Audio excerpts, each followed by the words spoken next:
All right, let's go ahead and get started and turn this over to our presenters. So Eric, I believe you're up first. Thank you very much, Amy, and thank you everybody for taking time out of your day today. And I just want to say good morning or good afternoon wherever you are. Hope you're gearing up for the 4th. Literally, while Amy was talking, about 30 seconds into what she was saying, there was a flyby right behind me here in Pentagon City, Virginia, practicing for July 4th of the Blue Angels, and my building shook. So, as you know, in Washington, D.C., July 4th is a fairly big deal. So they were practicing. So if you hear some rumbling or things like that, knowing that's probably what it is. But to the business at hand, today's webinar is on the American Rescue Plan Act. Oh, before I forget, Zoom and Microsoft Teams, probably you've been experiencing issues with it over the past week or so. We have as well. So if we do cut out, we apologize. Not entirely our fault, so bear with us if you can. So again, today's webinar is on the American Rescue Plan Act. The goal of today is to try to separate fact from fiction and the still to be decided aspects of the American Rescue Plan Act, or ARPA. As we are sure you have heard, ARPA may have a wide-ranging impact on your government, depending on facts and circumstances at your government. We know that you have a lot of questions about ARPA. You may have just read our website posting, your government received millions from the American Rescue Plan Act. Now what? I certainly am getting a lot of questions on that. There's also lots of other website postings, and you may have seen other webinars on ARPA. If you're not confused, I certainly am confused on a lot of the aspects. But our goal today is to try to dispel some of the myths surrounding ARPA and provide resources to your government and making potentially really game-changing decisions on ARPA on a go-forward basis.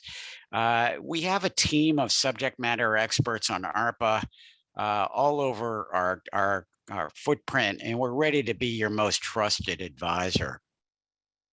Let's see if this, there we go.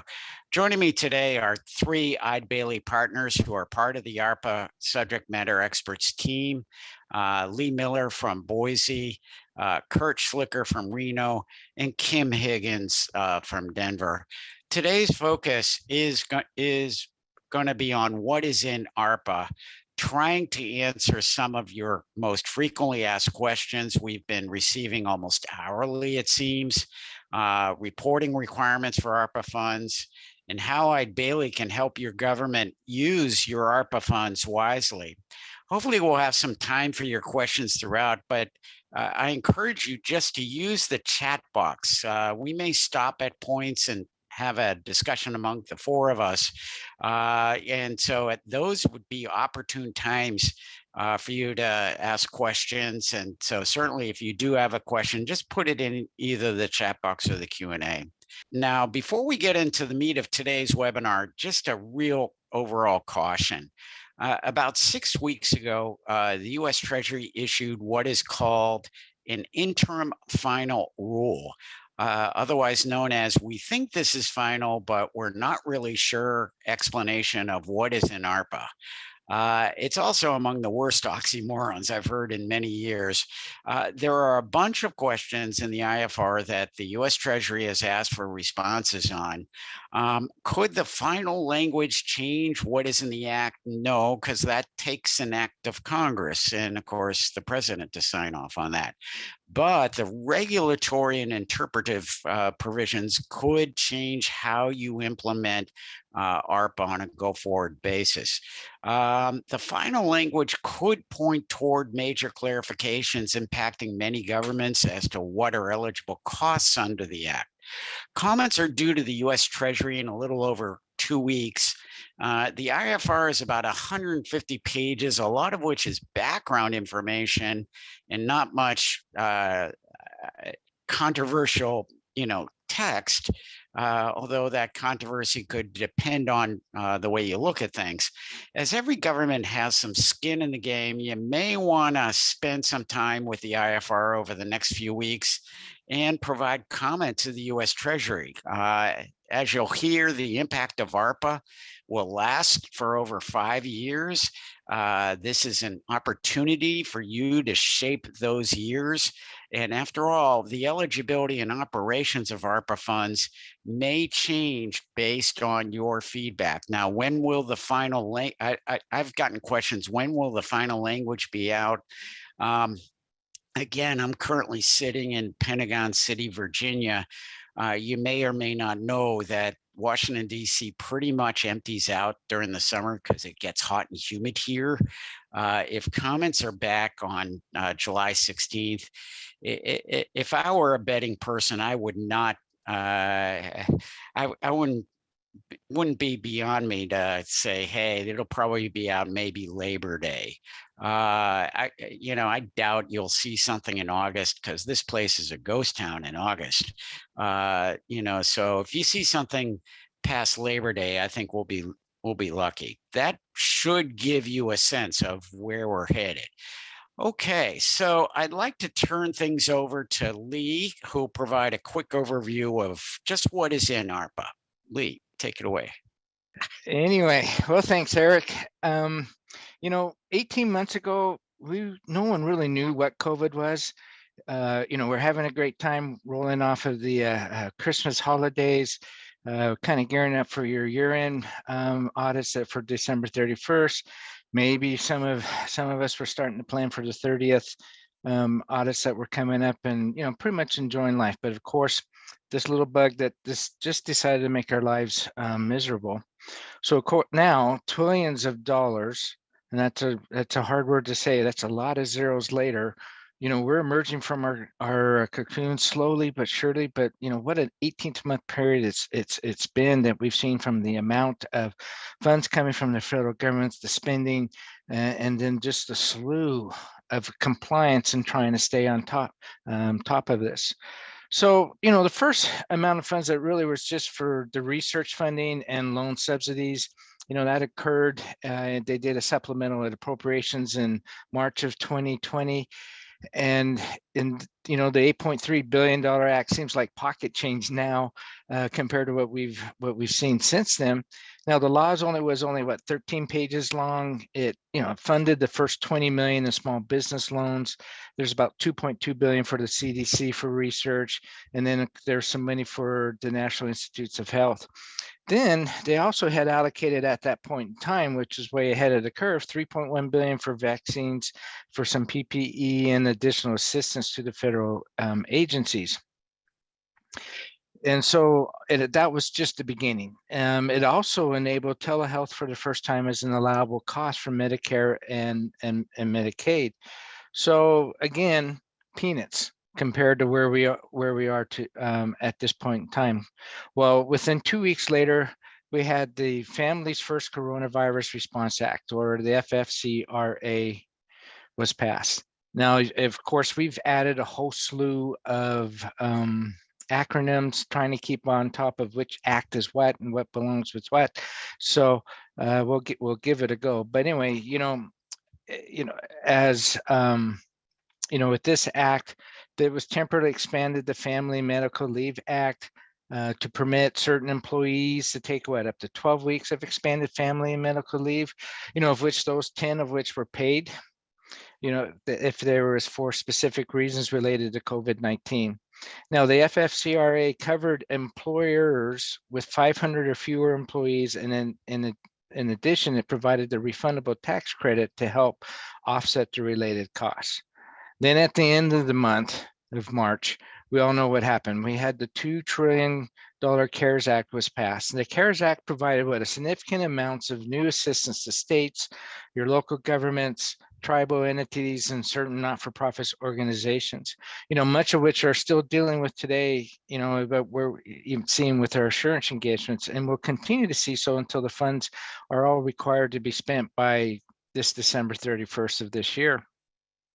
We've been dealing with compliance aspects of the coronavirus relief fund, the provider relief fund, the paycheck protection program, also known as the PPP. We have the educational stabilization fund, which also includes the higher education emergency relief fund, which is for the Department of Education. There's the CARES Act airport grants from the FAA, the formula grants for rural areas and urbanized area formula grants, which is your FTA, and so many other aspects. So the frequently asked questions were mind-boggling with many contradictory statements. The Treasury was issuing FAQs, but then they would be reissuing and coming out and making comments, and everybody was confused for the longest time. But as we know, additional funds came through, and at the end of last year, if you want to consider it a holiday present, but it was signed by Congress in the form of the Coronavirus Response and Relief Supplemental Appropriations Act, or also known as CRRSA. So in there was an additional $900 billion approved. Now, the act included what, $21.2 billion for higher education, or also referred to as HERF2. There's additional PPP loans and stimulus checks, funding for your SNAP and your CDBG and many other federal programs, all again fighting COVID-19 and also anything from an economic impact. Which leads us to today. Here we have 1.9 trillion in ARPA funds on top of the existing unspent funds in the other acts. Now, all of this is nearly $6 trillion. It didn't seem that long ago when Congress was fighting with the president in the past 10 years or so, when they were trying to get the cap for what the total loans amount that could be allowed was 16 trillion. And here we are at 6 just with all this spending. So it just boggles the mind of the amount of funds that are out there. So there's so much that are of the funds, though, within ARPA are variable, which including Medicaid expansion. Now, one of the problems in all of these acts, of course, is the jargon, some of which you've already heard of and some of the things I've already mentioned today, and also we're dealing on a daily basis. The $150 billion, the CRF, or the coronavirus relief funds, tends to get the most focus. That was the first one out of the gate that affected everybody extensively. And so we've been dealing a lot with that. But the U.S. Treasury made payments from the CRF to the states and eligible units of local governments, including like Washington, D.C., the territories, the tribal nations. Funds from the CRF can only be used to cover expenses. One, are necessary expenditures incurred due to the public health emergency or with respects to the COVID-19. Number two is that we're not accounted for in a budget that was most recently approved as of March 27th of 2020 for your state and local governments. And then they were incurred during the period that began on March 1st. And actually, I've seen some go back even a little bit earlier, but ending on December 31st of 2021. The U.S. Department of Education has a slew of funds, some of which may be for multiple purposes. We've got the $31 billion education stabilization fund, which includes 4 grant programs that were created under the CARES Act. So we have the Education Stabilization Fund, discretionary grants. You've got your Governor's Emergency Education Relief Fund, your Elementary and Secondary School Emergency Relief Fund, and your Higher Education Emergency Relief Fund. So let alone trying to determine which fund it is, what you can use it on, and all the other compliance, you can see the complexity, and we're just talking about CRF. Now, the CRRSA Act provides an additional $82 billion to the Education Stabilization Fund, which is why there are multiple sub-funds to the CARES funding in the ESF. So it's just the complexity trying to keep it all straight. The U.S. Department of Health and Human Services has a provider relief fund, or also known as the PRF. The PRF includes $178 billion in funding for your hospitals and healthcare providers, that's reimbursing all the costs for the COVID-19 expenses. HUD, want to be part of the game as well, and they're administering the Emergency Rental Assistance Program, also referred to as the ERA or ERA, or whatever you want to pronounce it.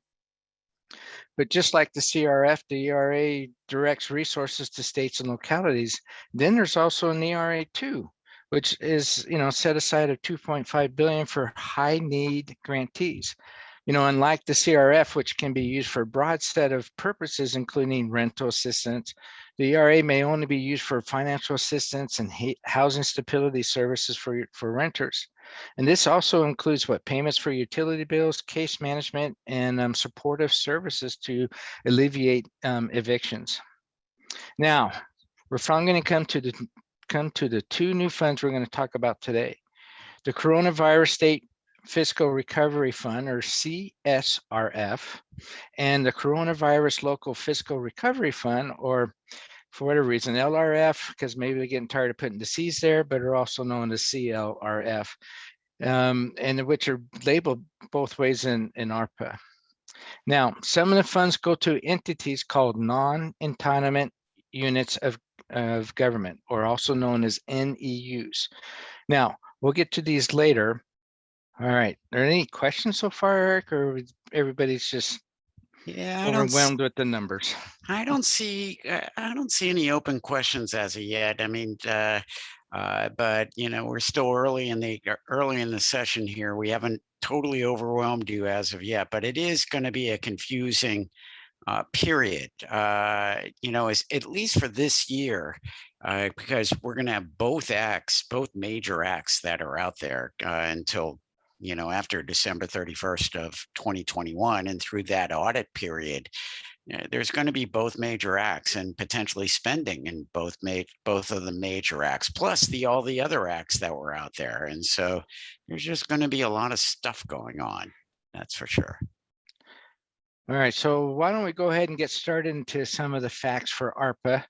Some of the major areas of focus include there's the COVID-19 response efforts that to continue to decrease the spread of the virus and bring the pandemic under control.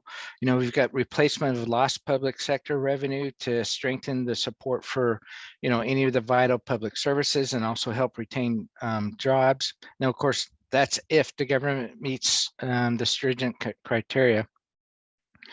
It supports immediate economic stabilization for households and businesses. For the businesses, we've got relief.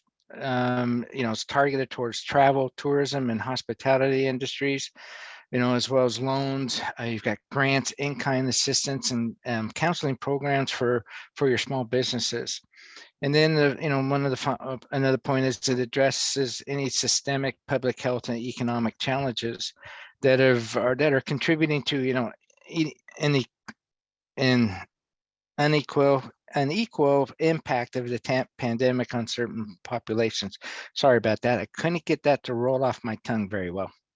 So, in addition to the federal stimulus checks and the expanded child tax credit and a waiver of income taxes on the first $10,200 of your unemployment compensation, and that's probably where everybody thinks that there's tax, that there are many funds that are in ARPA that may impact your government. So the focus of today is on the state and local fiscal recovery fund. Also, as I mentioned before, the CSRF. Now that fund is 350 billion. However, there are other funds. There are investments in your water, sewer, and broadband infrastructure, making necessary investments to improve access to clean drinking water, support any of the vital wastewater and stormwater infrastructures, and to expand access to your broadband internet. There's a homeowners assistance funds to prevent foreclosure and pay for basic utilities for eligible borrowers. There's a rental assistance to help prevent evictions and again pay for basic utilities.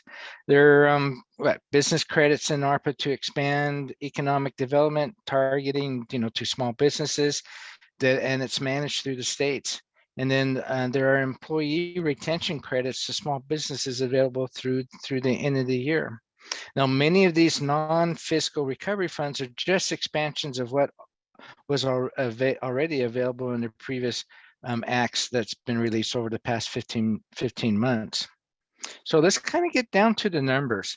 Of the $1.9 trillion in ARPA, there's about 1 trillion is going to be dependent upon the level of your unemployment claims and loans, your economic impact payments. You got your child tax credits, homeowners assistance, that are being provided to prevent foreclosures, the additional emergency rental assistance, small business credits, all these ones that are pretty much variable. It's going to be dependent upon how much is being spent, and depends on the needs that's out there, and that's over half the bill. Now, 174 billion in the ARPA directly relates to education funds. We've got the 152 billion for vaccines and other health measures. Then there's 240 billion for lots of other uses in every federal agency. There's something for everybody that's out there. But the portion that we're going to focus on is the 350 billion in the previously mentioned the CSRF to states, counties, like Washington, or cities and territories like Washington, D.C.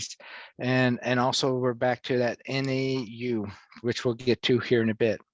So just within the CSRF, there is of that 350 billion, 200 billion basically goes directly to the states, along with 4 or 5 billion to the territories. We've got 65 billion that's going directly to the counties, which includes any of the county, and there's about 700 million of that which is in the territories, mostly in Puerto Rico. Then we have 46 billion that's directly to the cities, the metropolitan cities. And then also within that is about 800 million for the large cities for your different territories.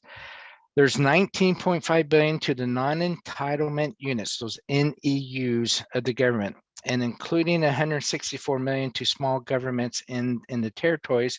And then finally, there's 20 billion to the tribal nations. All in all, this is a ton of money. And and we're all having that issue of when and how do you think we can spend it, and it's a problem that we haven't had from a state and local government perspective ever, where you've got all these federal funds and what can we do with it. At first it was relatively easy. I think it's going to get tougher as we go ahead. So again, the fiscal recovery funds are where much of the focus is for the state and local governments. However, there are other funds in ARPA which may impact your government. And again, many of these are expansions of what is in the other COVID-19 acts that we've mentioned. I've already talked about the emergency rental assistance. We've got that homeowners. The education has additional funds in ARPA for ESF, which is targeting your K through 12 and your higher education. FEMA has an additional 50 billion in direct disaster relief funds and to purchase stockpiles of PPE. They have 3 billion in what is called economic adjustments, and so wide what they can do with those funds. HHS has 5 billion in your the low-income heat programs from that are from which can also be used for funding drinking water and wastewater expenses. And then, of course, we saved the best for last of the non-fiscal recovery fund provisions in ARPA.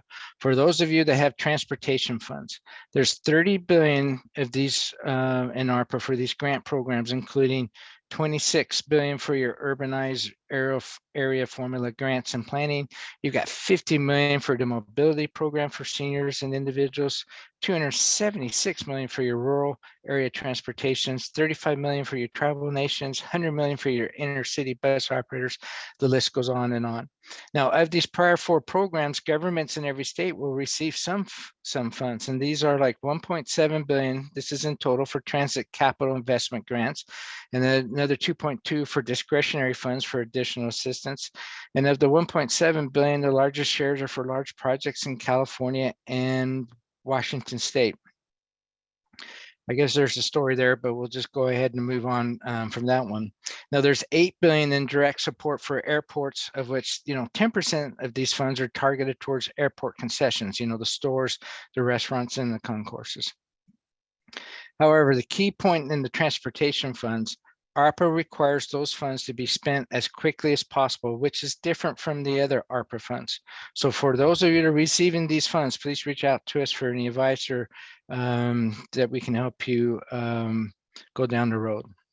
You know, a few slides ago, we mentioned the non-entitlement units of governments, or NEUs. So what are these NEUs? ARPA defines NEUs for the purpose of the fiscal recovery funds to include those that are currently in cities that are currently metropolitan cities under the CDBG grant program, but also those cities that relinquish or defer their status as a metropolitan city for purpose of the CDBG program. It is all defined as part of CDBG. Now, this would include, by way of example, cities that are principal cities of their metropolitan statistical area, even if their population is less than 50,000. So in other words, a city that is eligible to be a metropolitan city under the CDBG program is eligible as a metropolitan city under the fiscal recovery funds, regardless of how the city has elected to participate in the CDBG program. If someone can put together a flow chart, I'm sure you could sell it and makes a lot of money off just that right there. And so that's where you need to reach out to those and including us, that we can help you at least walk through and say, okay, would you qualify? And based on just that basic understanding, it's you're pretty much going to qualify whether if you decide you are or that you're not. But again, you need to walk your way through that just to make sure. NEUs then are also other government or non-entitlement units of governments. And for example, Mountain Home here in Idaho is eligible for $5 million. Carson City in Nevada, $50 million. Castle Rock, Colorado's got $14 million. Boise City here in Idaho is a $35 million. And then Brookline, Massachusetts, of course, Brookline had to be put in here since that is where Eric lives, can receive up to $34 million. You know, we could look up your town if you wanted to play a game, but your town may not want the funds from ARPA. Okay, so currently, as we stand, you know, Eric and Lee both mentioned the interim final rule. You know, I do just want to clarify again that this is all interim. It's not final. There's still comments due. It's still subject to change. Treasury is publishing FAQs on a weekly basis. And so we're learning more every week, but at least this will give a broad outline of where to start. Essentially, there are 4 core uses under ARPA. There's basically, it's got to fall into one of these 4 categories. You know, the devil's in the details, I know, and we'll cover some examples on the next few slides, but let's take each of these 4 relatively quickly. So first and foremost, one of the eligible uses is a response to the public health emergency and or its negative economic impacts. And so this is very, go ahead and go back a slide. Yeah, this is very similar to the CRF. It adds the negative economic impact into it. Now, you know, the CARES Act was responding to the public health emergency. ARPA is kind of the same deal right there, but then a recognition of there was also negative economic impacts and kind of scoping that in. So from a CRF versus or a CARES Act versus ARPA comparison, these are very similar, except ARPA is adding the economic impact portion to the allowable cost. Premium pay for employees that provide essential work during the pandemic. So this is new. This is not the same. Again, for those of you familiar with CARES Act, this is not the same as just that assumption that everybody in public health and public safety was substantially dedicated to the pandemic and that everybody could just charge 100% of that payroll in public health and public safety to the program. That's not the same concept here. This is a premium pay concept. This is essentially increasing the rate for certain essential work during the pandemic to recognize that you know, they were working during the pandemic during a very time of need. Emergency situations could be hazardous, and that additional pay could be provided. The third one here, and this one is where a lot of controversy is, a lot of questions on a daily basis on this one, is pay for government services to the extent of reduced revenues due to COVID-19. So when ARPA first came out, everybody kind of initially thought free money. It could be used on general governmental services, public health emergency, all these different things. And as we read the interim final rule, as we read FAQs and got a better understanding, the general services part of the bill is limited or capped at the reduced revenue due to COVID-19.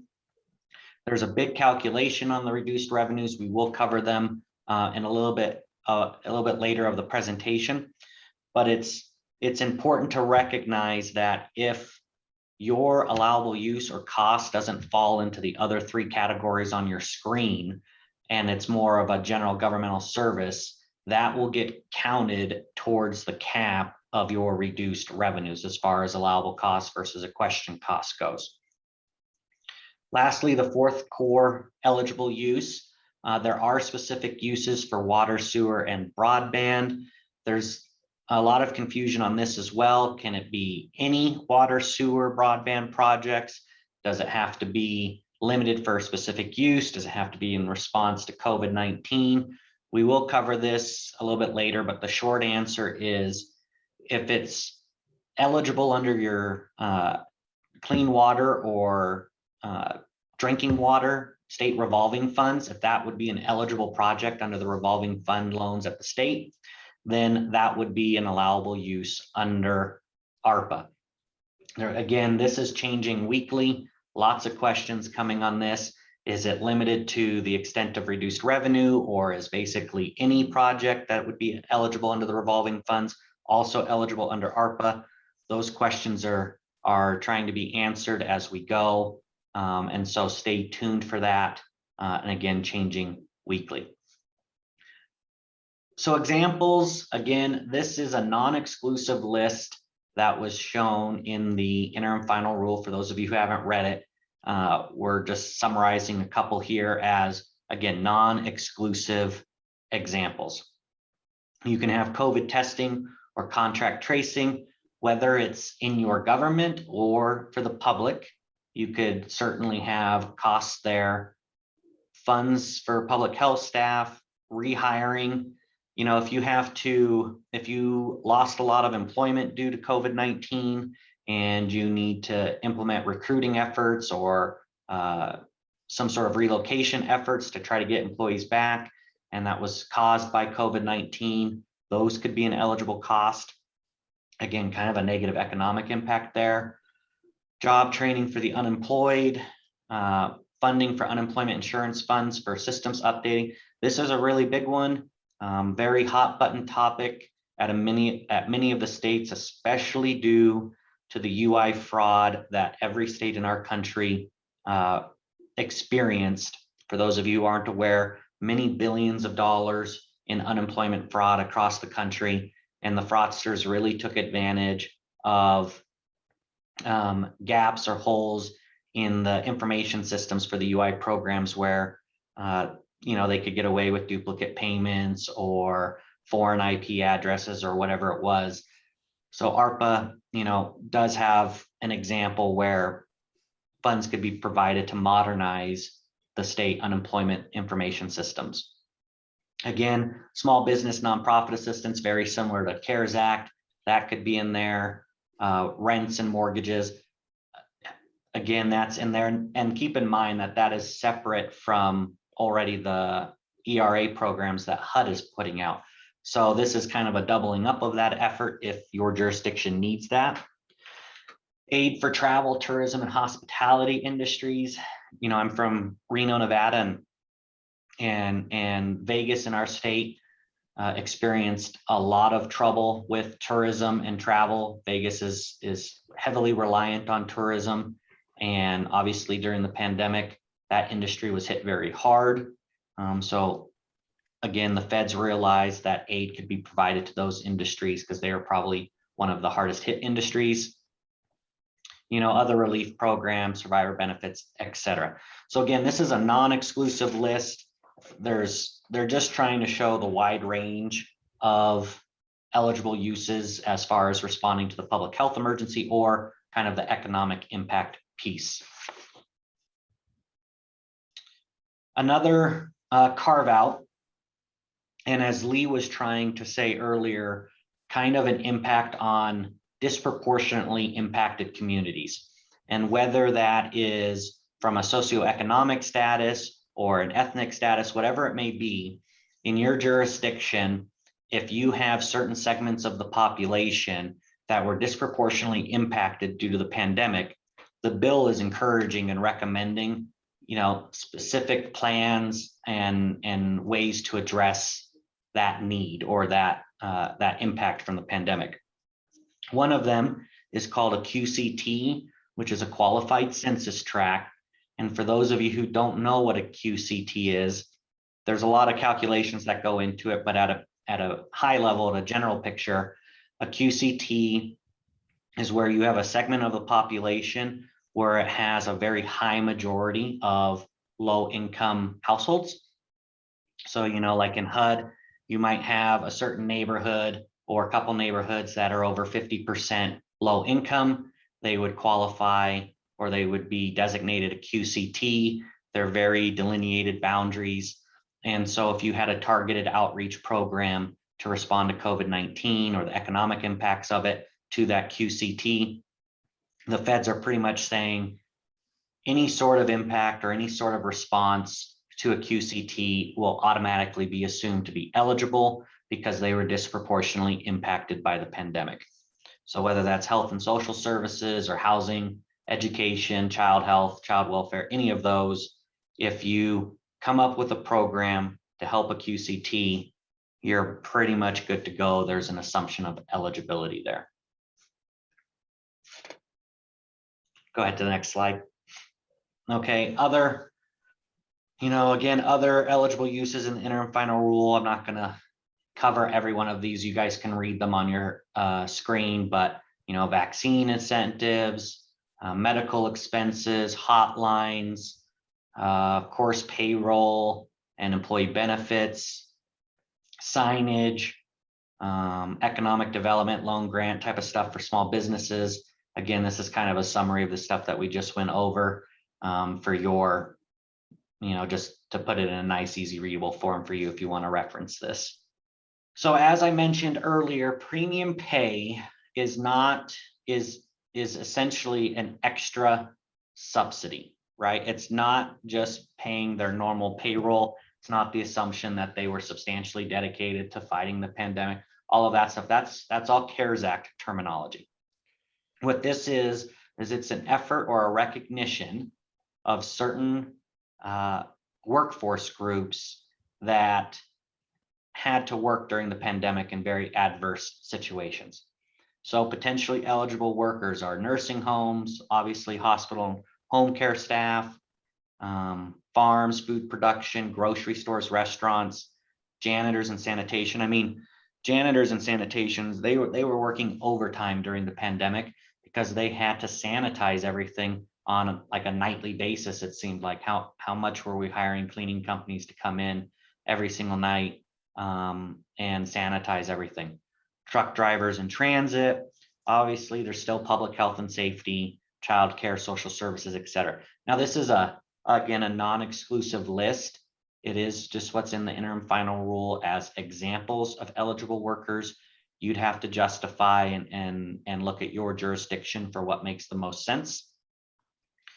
If you want to go down this route, the essential worker or whoever's receiving this benefit and the premium pay does have to be designated by the lead executive of the entity. So whether that's a mayor or a governor, if you don't have a mayor, I guess it would be if you have either the city manager or the chairman of the board. It kind of just depends on each jurisdiction's organized a little bit differently, but designated by the lead executive. There is a cap on the subsidy up to $13 an hour or $25,000. So it's not just unlimited that, we feel bad for all the janitors, so here's an extra $50,000. It's not that. Can be paid, here's a key, can be directly paid or through private employers. So if your jurisdiction in, your government, if they think, we should take care of especially the low income workers that worked during the pandemic, and we should help out the restaurants or the janitors or childcare, whatever it may be, we should help out those employees. You can actually give the subsidy to the private employer to then directly pay those employees. So it's kind of a nice benefit and recognition, if your government chooses to recognize those workers that weren't making a lot of money, but still keeping us fed, and still assisting and helping us through the pandemic. We all still had to eat. We still had to go to the grocery store. We still needed sanitation. We still needed clean streets, etc.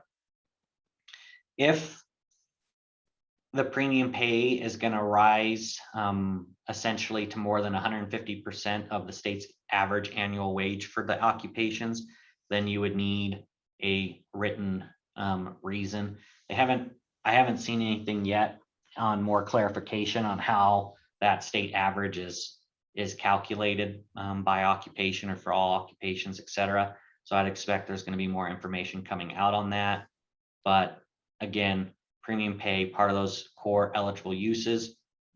And, I know a lot of entities during the CARES Act, it was a lot easier just to dump everything into public health and safety payroll. And then, the powers that be would just do a budget augment later, and, money was fungible and they'd figure out what to do with it later and fund whatever projects they were. And I guess, from just a general thought process and looking at it, this is a real opportunity here to help segments of the population that were working under very stressful times and conditions, and to help a segment of the population that's not necessarily just a working or an employee for your own government, but for the private employers too. So again, something to consider and part of the core eligible uses.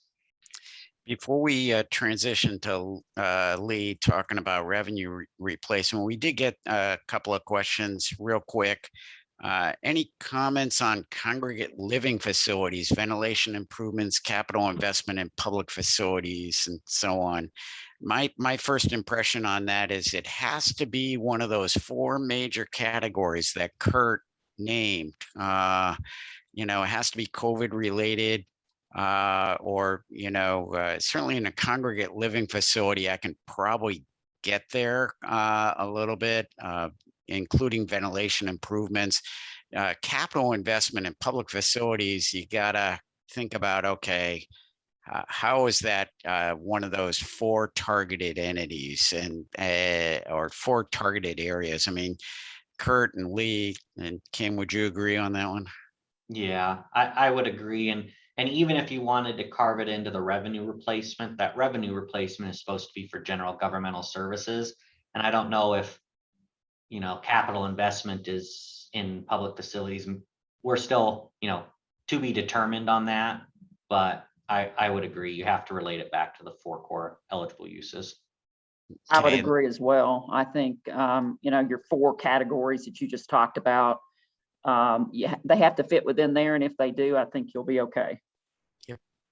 And then, real quick, can non-metropolitan difficult development areas be used instead of QCTs? I don't think so. That's my first impression. I think the IFRs and the Act specifically named QCTs. Would everybody agree with that? So it specifically named QCTs, but it also said that if you come up with, or it recommends that each jurisdiction come up with uses or plans to address disproportionately impacted populations.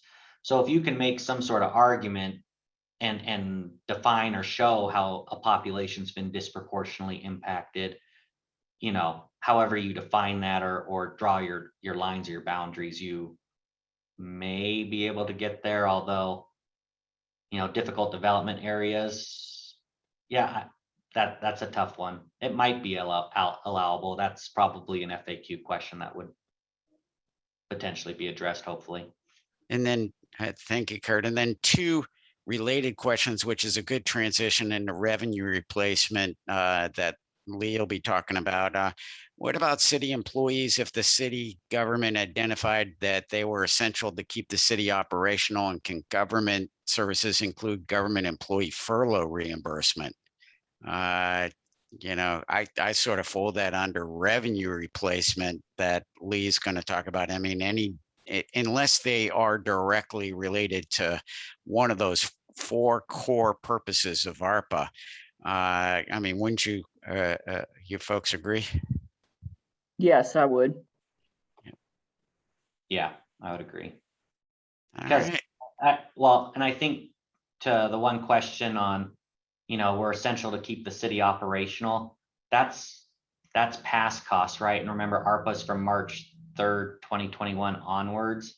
So, be careful that you're not going too far in the past, right? So if you've got that revenue replacement going forward, or premium pay, or furloughs would be a negative economic impact, that type of stuff going forward, then it would fall within those four core areas. I tend to agree with that. So thank you, Kurt and Kim. Let's Lee, let's talk about the one of the problematic pieces of ARPA, the revenue replacement calculation. Yeah, this is one area, and also based on all the great questions coming through, we're all hoping that we're going to have some really in-depth, detailed FAQs that are going to come back. And so if you got some questions here, you feel like that you want to make sure you get answered, you've got some time to submit them. So encourage you to do that. So, one of the biggest misconceptions out there is that the two relief funds are free money. Well, yes and no, and let's go ahead and talk a little bit about it. You may be wondering, can Eide Bailly calculate this for you guys, or for me? Not for me, but for you guys. And I think we may have free money coming. Well, hold on a bit, as we may need to explain what is going on.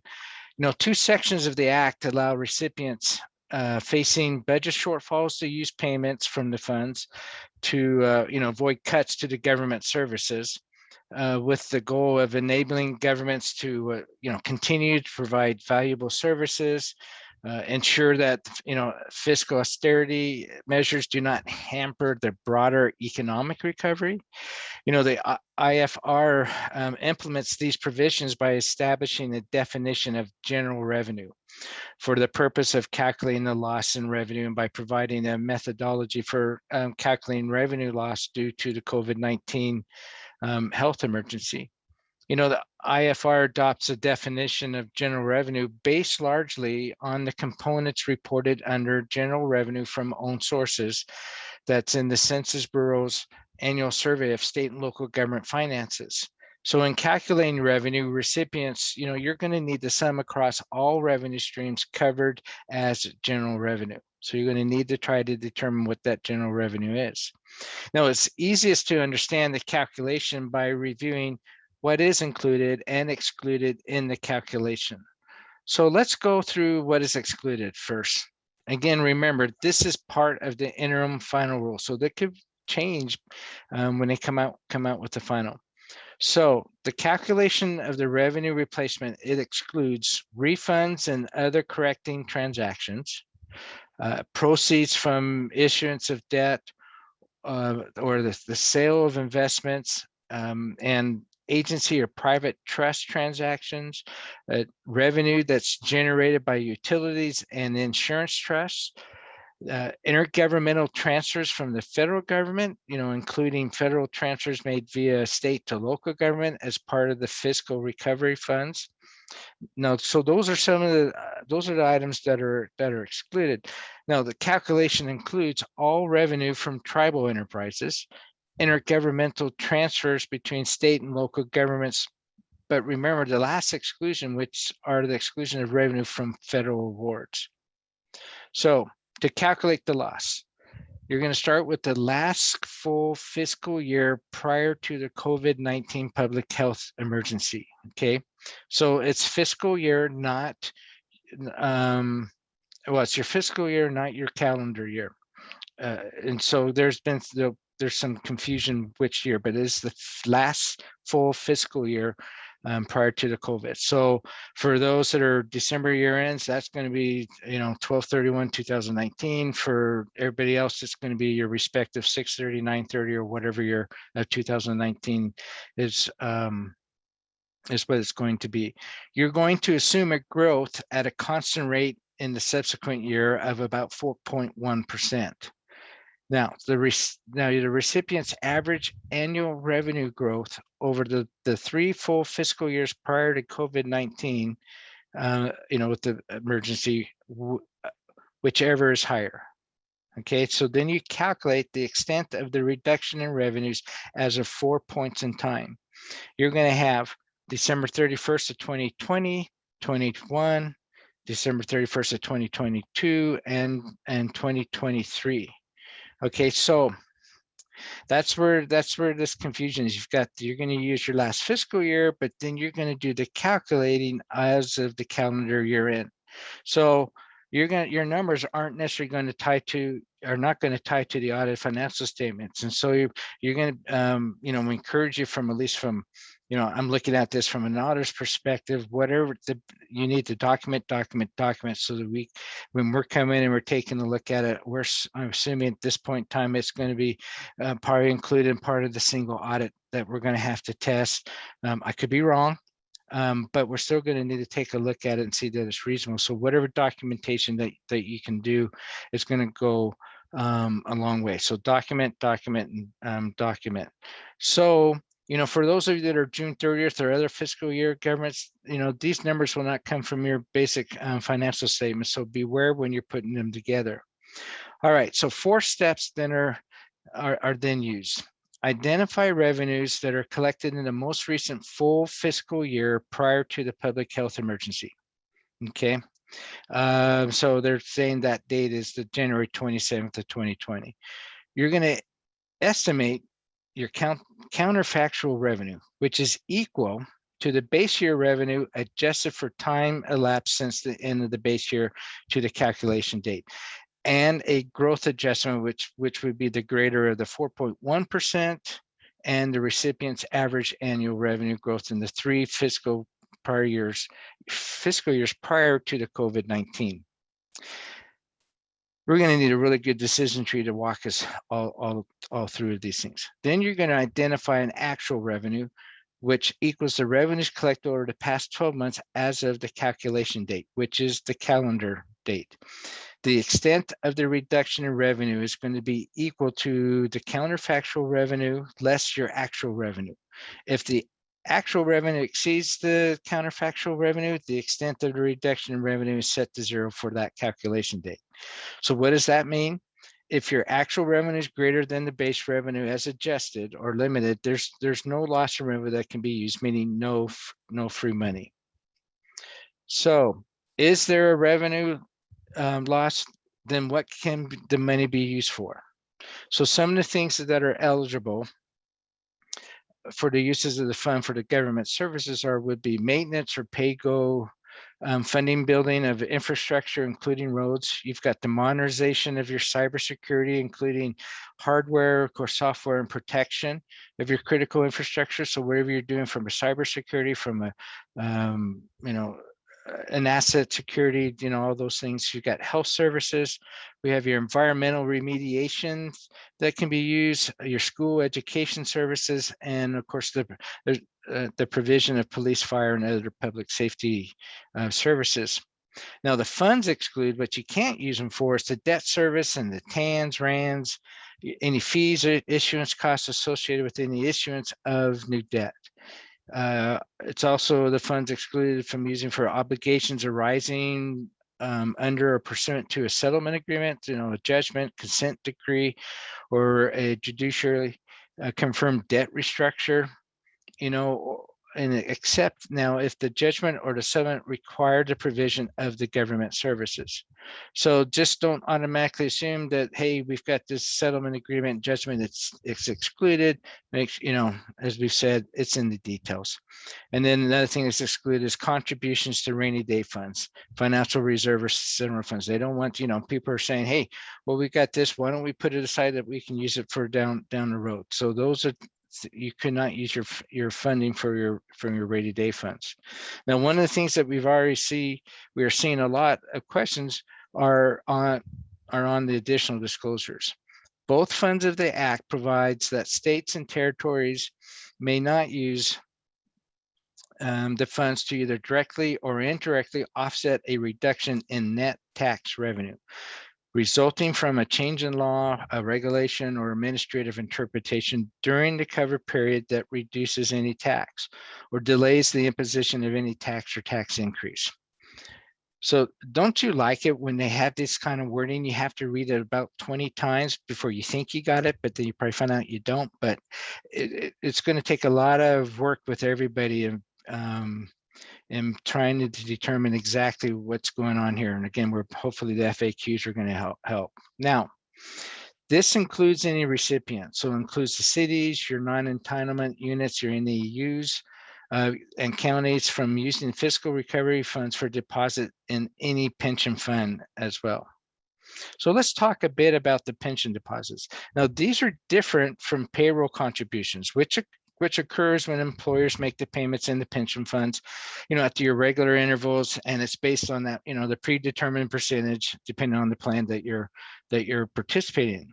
So accordingly, if an employee wages and salaries are eligible use of fiscal recovery funds, recipients may treat the employee's covered benefits as an eligible use of fiscal recovery funds. For the purpose of funds covered benefits include costs of all kinds of leads. You got your vacation, your family related, sick, military, sabbatical, jury duty, you get the idea. And also employee insurance, your health, your life, dental, vision, retirement, pensions, and 401k.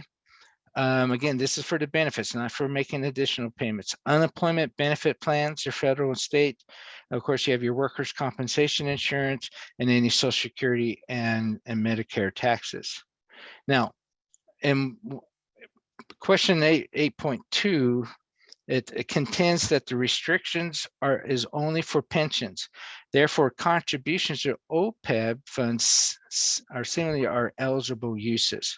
So that one probably would be, I'm sure someone's going to say, well, hey, if we can't do the pensions, why can't we do the OPEB? So it'll be interesting to see if that comes up with the updated FAQs.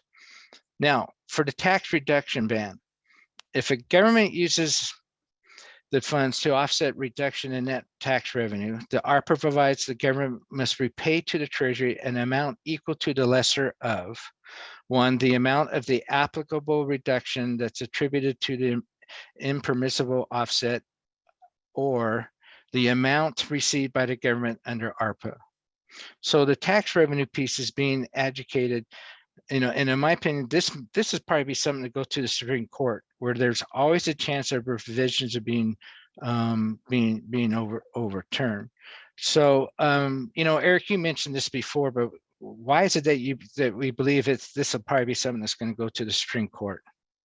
Well, there's there's the 10th Amendment to the Constitution, and state and local taxation is driven by the states. And in my state where I pay most of my taxes, which is Massachusetts, the governor's already announced he wants to do a sales tax-free holiday for the entire month of July and the entire month of August. No sales taxes. And usually it's 6.25% on everything but food and clothing and shelter. But it's 6.25% on everything else. And so, of course, it's going to come under fire if the governor is going to use ARPA money for that. And already the legislature in this morning's paper was saying, no, we're not going to allow him to do that because we think it's not an allowable cost. And so you have to be really careful as to, until the court cases that are pending get adjudicated. And I tend to agree that this is going to go all the way up to the Supreme Court, saying, hey, how can Congress say that you can't reduce your taxes? But the issue is that reduction. Are you supplanting that reduction or filling that hole with ARPA funds? And if you do so, that could be a problem. But, there's going to be a fight ahead on that one for surely. Yeah, they better do it quick because they'll run out of time real quick there. So, okay, so one seemingly overlooked aspect of ARPA is a major infusion of funds for your water, sewer, and broadband. But only this is in the case of having revenues loss calculated. Now, this is something that clients may not understand, or you as the city or the county or the state. But for water and sewer, eligible uses aligned to the projects that would have been eligible under the Clean Water State Revolving Funds and the Drinking Water State Revolving Funds Act. Now, the provisions linked to the services funded by the state revolving funds. The interim final rule, encourages recipients like yourselves with eligible funds from the revenue losses to consider green infrastructure investments, projects to improve resilience to the effects of climate change. You've got your stormwater runoff, water pollution, flooding, and for example, you could have a project that's including rain gardens that provide water storage, filtration, green streets, interconnecting water systems, rehabilitating existing wells, all those things to take advantage of trying to address, from a greener infrastructure perspective. For broadband, eligible projects are expected to be, designed to deliver upon the completion the service that reliably meets or exceeds any symmetrical upload and download speeds of 100 Mbps. Treasury also recognizes that different communities and their members may have a broad range of internet needs, and those needs may change over time. So it could be impractical due to geography. I know we've got places here in Idaho that'd be really difficult to try to get to. You've got topography, you got financial constraints, if you set it up but people can afford it, those are things to take into consideration. It also encourages your fiber optic infrastructure where feasible. And again, the focus is on the unreserved or underserved locations. Now, if you don't have any revenue losses to use, can you go to your state revolving fund? Yes. And we would encourage that. However, the funds from ARPA cannot be used for required matching funds. All right, Kim, why don't we go through some more of the frequently asked questions? Okay, so I think as you can see, we've had lots of questions. We continue to get questions about this 500-page document. So hopefully this section will summarize and reinforce what you've just heard from Lee and Kurt and Eric, and we can actually go through and look at some of the fiction and the fact and get clear on what you've just heard. So on the next slide, we've got, you could be thinking that because you're a special purpose district, and I think we had this question earlier, you're not going to receive any funds from ARPA. So if you're, say, a recreation district and you're out there thinking, well, I'm not going to get any of these funds, I don't need to worry about that. That's really not true. It's, as we said, it's up to the state, the territory that you may be in, your local government, your county, or your tribal government to determine whether you will receive ARPA funds or not. Now, as we talked before, you're not going to receive funds from ARPA directly, but you could from your state or your local government or these other entities that are listed here. You can also think that because you're a small county, below 50,000 people, you're not going to receive ARPA funds. That again is not true. All counties that are units of the general local government will receive funds directly from the Treasury, and you should apply via the Treasury's online portal. So make sure you do that because that money is available to you. What if you look and you think, well, the IFR, you've read it, doesn't list my government's potential use of funds relating to COVID or any negative economic impact. So I guess we can't use ARPA. The IFR, as we talked about, contains non-exclusive lists of programs or services that could be funded as a result of COVID-19 or negative impacts of COVID-19 in a public health emergency, along with other considerations for evaluating other potential uses, not explicitly listed. So the IFR does have flexibility for you to use fiscal recovery funds for programs or services that aren't identified on those lists, but they must meet the objectives of ARPA by responding to COVID-19 public health emergency with respect to negative economic impacts. If you think my government can't claim costs for COVID-19 and the impacts prior to ARPA, which you may be thinking, okay, so we've got this document, we've got CARES Act money, we've got all these other acts. Can we not claim prior to ARPA? That again isn't true because the IFR, you heard earlier, there's this specific date and it's March 3rd of 2021. So if the IFR allows eligible costs relating back to that date, then yes, you can claim costs prior to ARPA. Your government wants to start a work incentive program for childcare workers who stay a certain period on the job. You can't use ARPA funds for those bonuses. Again, that's really a great program if you think about it. And if you want to start that type of program under the IFR, you can use ARPA funds to provide assistance to unemployed workers. And that assistance can include job training or other efforts to accelerate rehiring and reduce unemployment, such as childcare assistance with transportation to and from the job site or an interview, and incentives for newly employed workers. So that sounds like a great program to me and something that you may actually want to consider. Next slide. Here we go again with the revenue calculation. It's free money. Let's have an ARPA party. So I think you've heard, not quite, there is broad latitude in ARPA, but you can't use the funds on debt service, rainy day funds or other reserves, settlements and judgments, and direct pension deposits, which we heard about earlier. So there are restrictions, but you still have lots of latitude. So let's talk about the revenue calculation, which we spent quite a bit of time on. And is it required to be audited?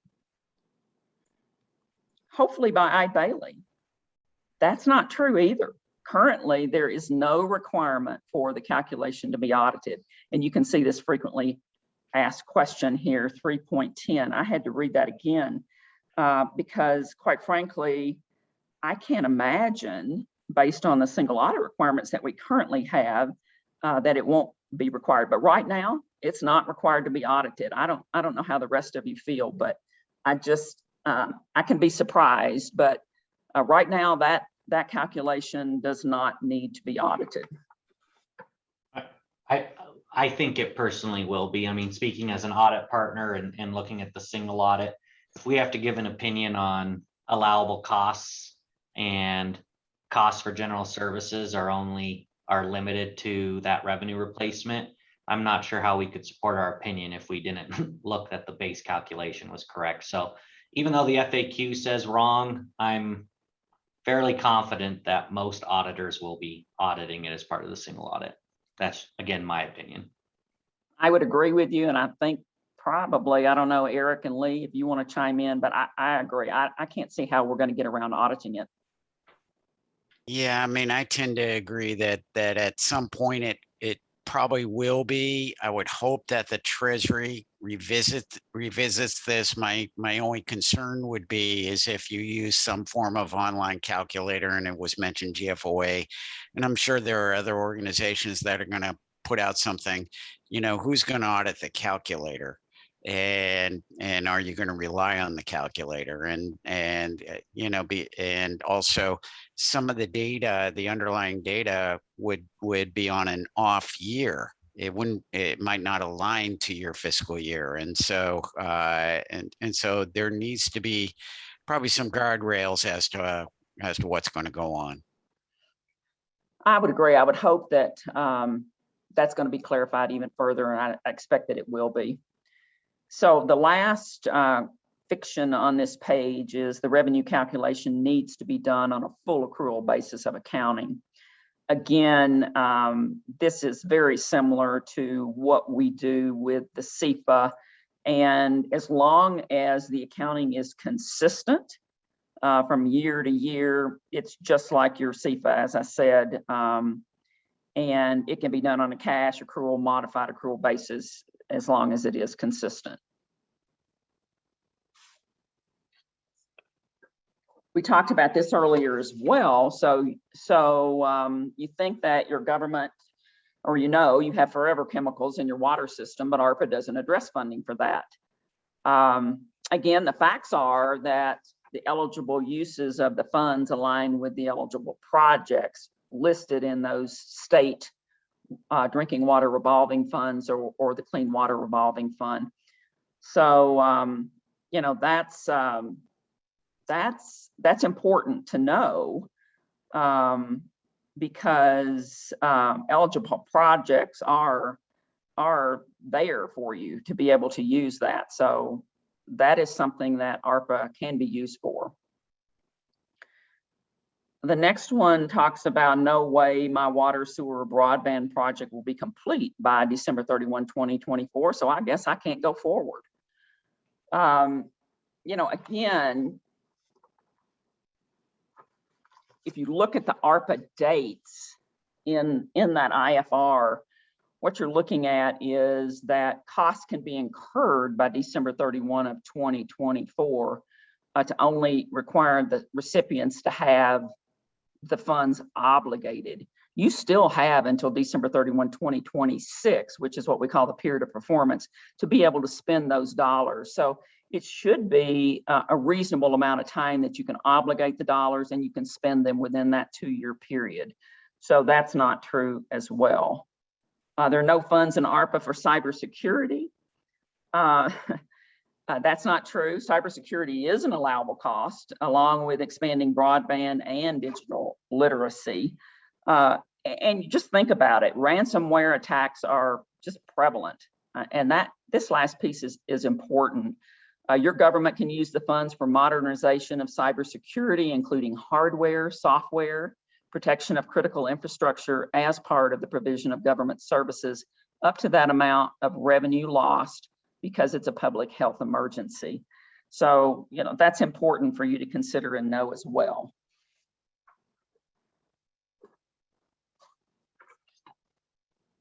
The pension issues are confusing too. You think you may not be able to use ARPA funds for pension deposits, and no other pensions or OPEB funds can be funded by ARPA. Again, this is really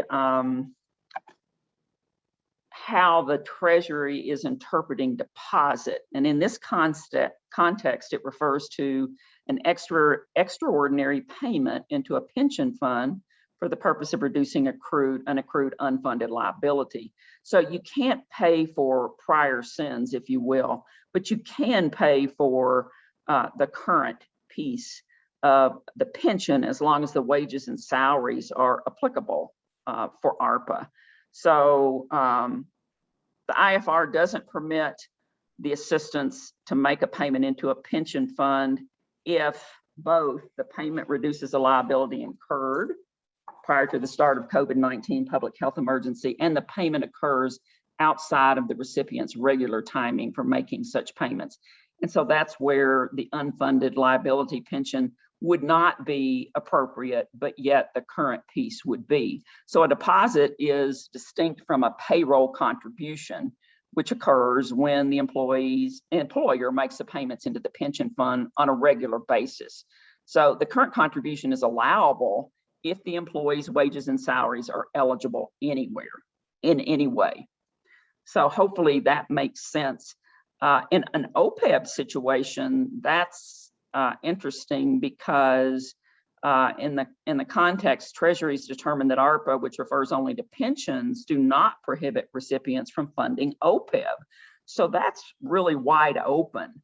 And if you receive ARPA money, you may use the funds for eligible uses, and a recipient seeking to use ARPA funds for OPEB would need to simply justify the contributions or under one of those 4 eligible categories that we continue to talk about, responding to public health emergency or its negative impacts, including assistance to households, small businesses, nonprofits, etc.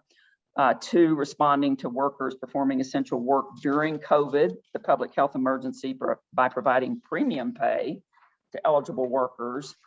3, for provision of government services to the extent of the reduction in revenue. And 4, to make necessary investments in water, sewer, broadband infrastructure. So if you meet those requirements, then we're of the belief that you can actually pay for the OPEB.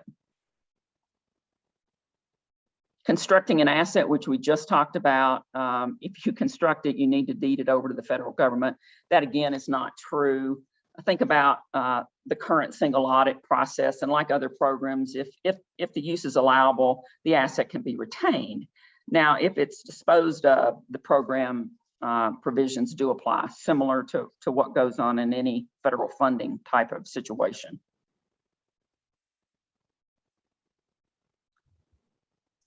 You may be thinking too, because this is not a drawdown, you're getting your ARPA monies in advance, that the interest on the funds will be owed back to the federal treasury.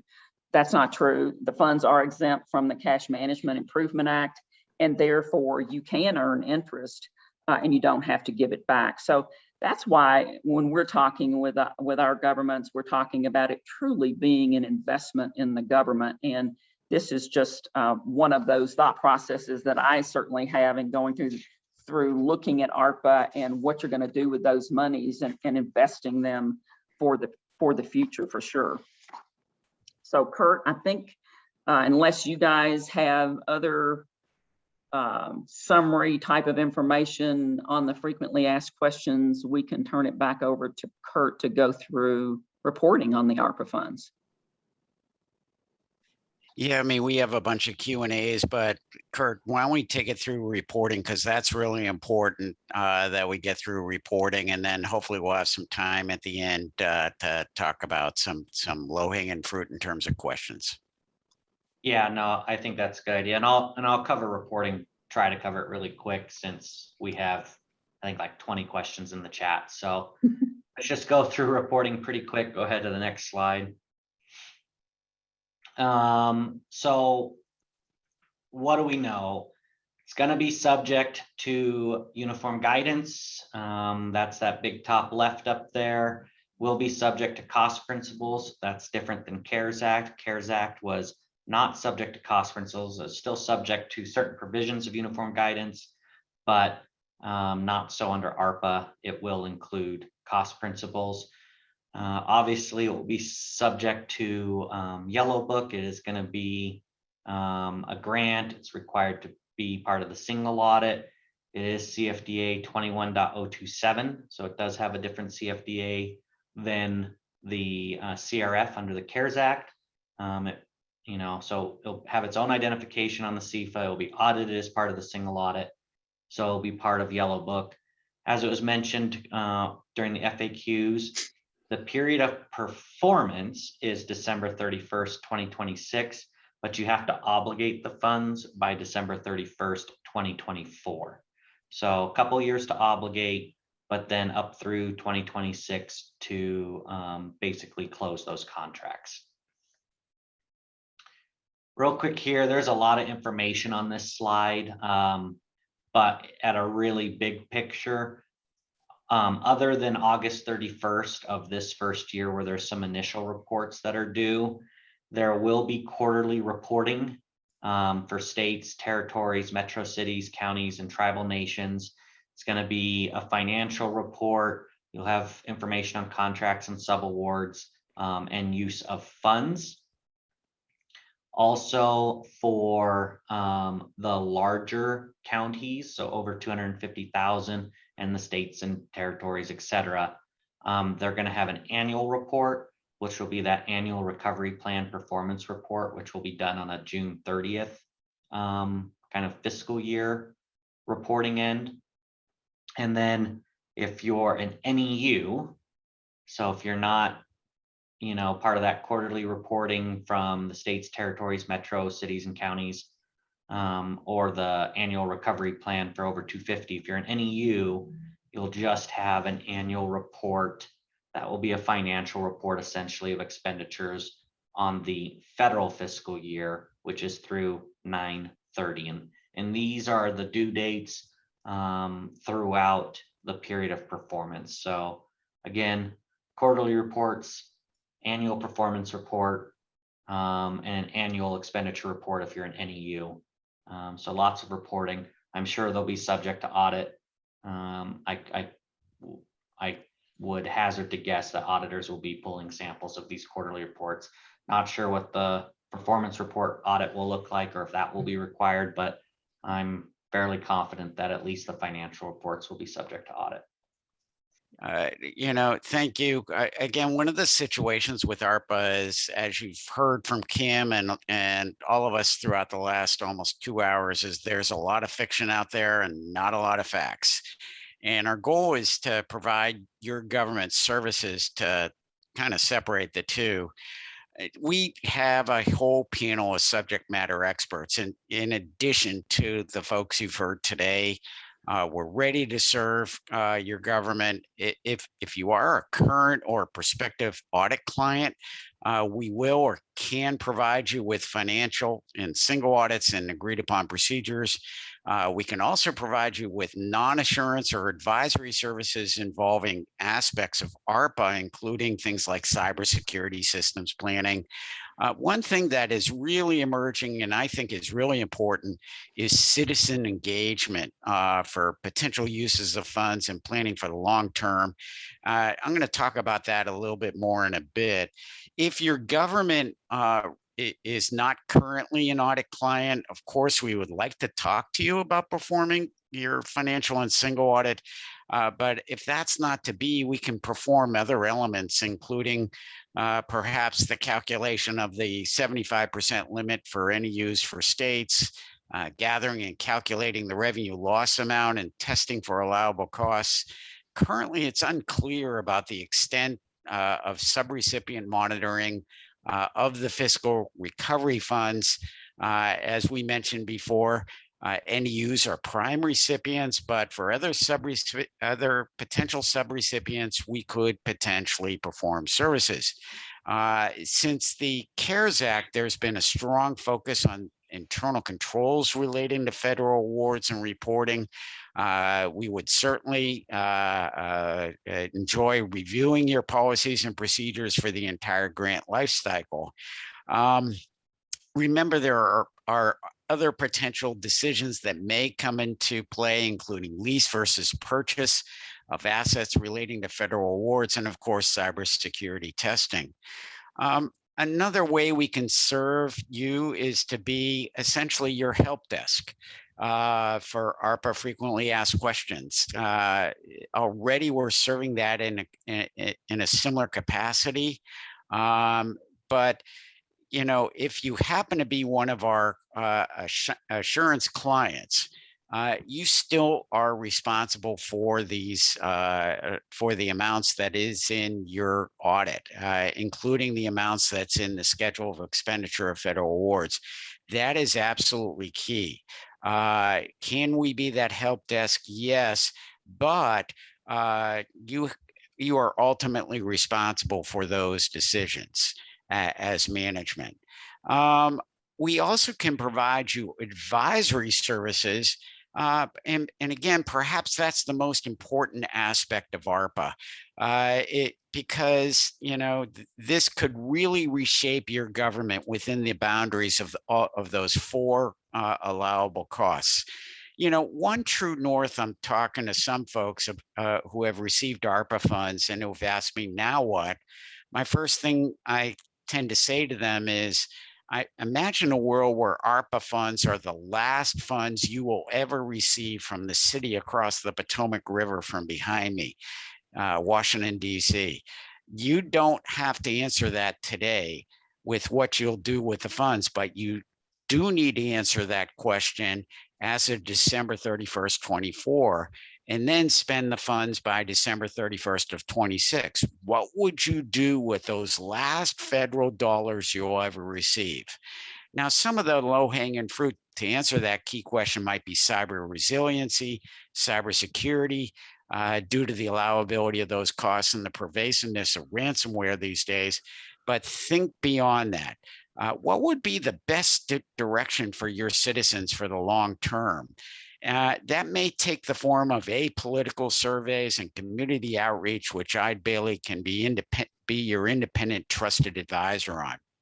Those aspects point to a important inflection point for your government. You can ask Bailey to engage in the review of the entire grant life cycle, from application to closeout. Are your internal controls effective? Are we effective in providing what is required by the grant? Are we reporting what we're required to do? How resilient are our systems? Is your procurement function in accordance with uniform guidance? Can we regionalize some of our services to cut costs and be more effective? After all, COVID didn't stop at your government's border. Water, sewer, and other infrastructure issues do not stop at your government's border. What about cash flowing out of ARPA funds in conjunction with other grants? How can we prepare the revenue loss calculation? And is it fairly stated? Again, there are limits on that. How can we report on a timely basis? Bailey can help you provide your government all of these and so much more. And we will have about 5 minutes left in answering questions. And I think I'm going to get started on that. Does the prohibition against placing funds into a stabilization fund, including the county reimbursing funds that had been pulled in a stabilization but pulled out in response to the pandemic? I think it would have to be directly related, again, to COVID. It has to be documented as such. And, that's a borderline one. I mean, Kurt, Lee, Kim, what do you think on that one? Well, we kind of half answered that a little bit earlier, because we're concerned that it strictly prohibits making a direct deposit into the stabilization fund. 1, 2, those costs are probably before that March 1st date or whatever the date is, and so it wouldn't qualify as either. And I think the one thing is, well, you're using it for other expenditures, which may free up some funds that you could go ahead and make that deposit into that, but anything directly associated with it, I don't think you could do it. But that would be my take on it at this point in time. Yeah, I'd agree with Lee. I would use it where I'd use ARPA somewhere else and free up some money to get the stabilization back to pre-pandemic levels. I agree as well. I mean, I was thinking about the revenue calculation, but that wouldn't be included in the revenue calculation of being, you would see it in cash, obviously, and going from, a reserve situation to being able to use it for operations more than likely. But yeah, I don't think it would qualify. Yeah, again, I tend to agree. All right, let's real quick go to another one.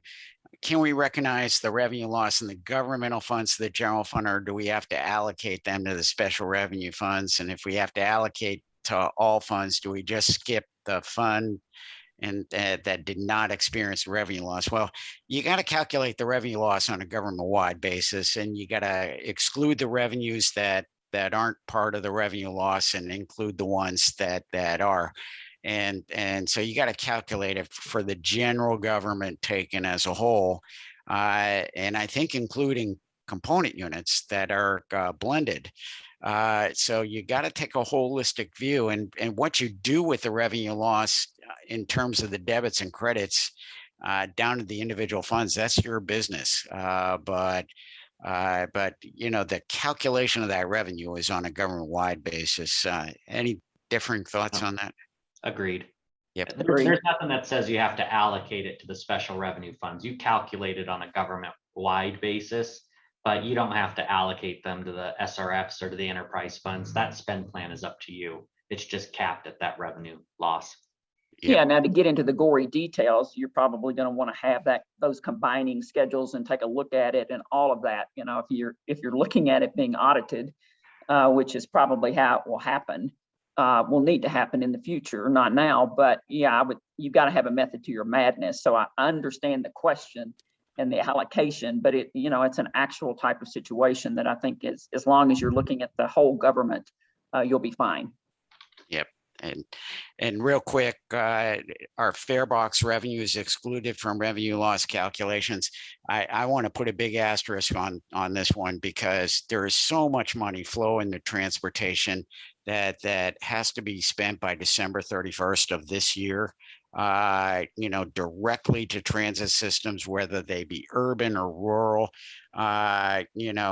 You might not even get to a revenue loss calculation by the time that fund is being spent. And of course, with so much federal money, you'd have to exclude that, the direct federal assistance from the revenue loss calculation. I would probably table the answer on that one, and certainly can put whoever asked that directly in charge with our transportation folks, who are mainly in California, but also all over the country, who can answer that directly for you.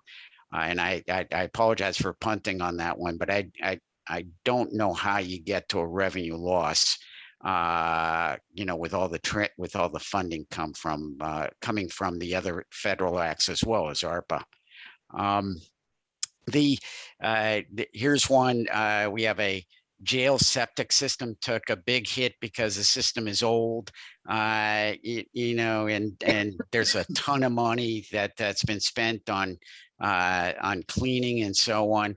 Would upgrading our systems be allowed in the use of funds? Well, again, this one, I think, as long as it's allowable for the Clean Water State Revolving Fund, under the Clean Water Act, I think it would be, but there may also be some direct federal funds available for that. Or certainly if your county decided to put funds there, I could almost see a case in doing so. But again, as long as it's an allowable cost for those acts, you should be okay. For commodities and professional service purchases under ARPA, are we required to include grant information on any resultant contract? Kurt, Kim, Lee, in about 90 seconds, what do you think on that? That could be a specific question. What do you think? Maybe we'll take that one off. That's a stump the presenters one. I think. Yeah. Yeah. It also looks like we have other questions under Q&A that we won't have time to answer today, but that one stumped us. Yeah, that one did. All right. So, Amy, if you could somehow offload those questions and answers that are still in the Q&A and in the chat, let's see if we can take those offline. We'd love to answer those for you. Certainly, I know that the polling question came in saying that you'd like to reach out for us for more information. Certainly reach out to us. Our contact information was right at the front of the deck. Feel free to reach out to us at any time. We'd be more than happy to provide you services. Until then, Amy, why don't you close us down? All right, everyone. Well, thank you so much for attending. Thank you to our presenters, and we hope that everyone has a great day. Talk to you next time.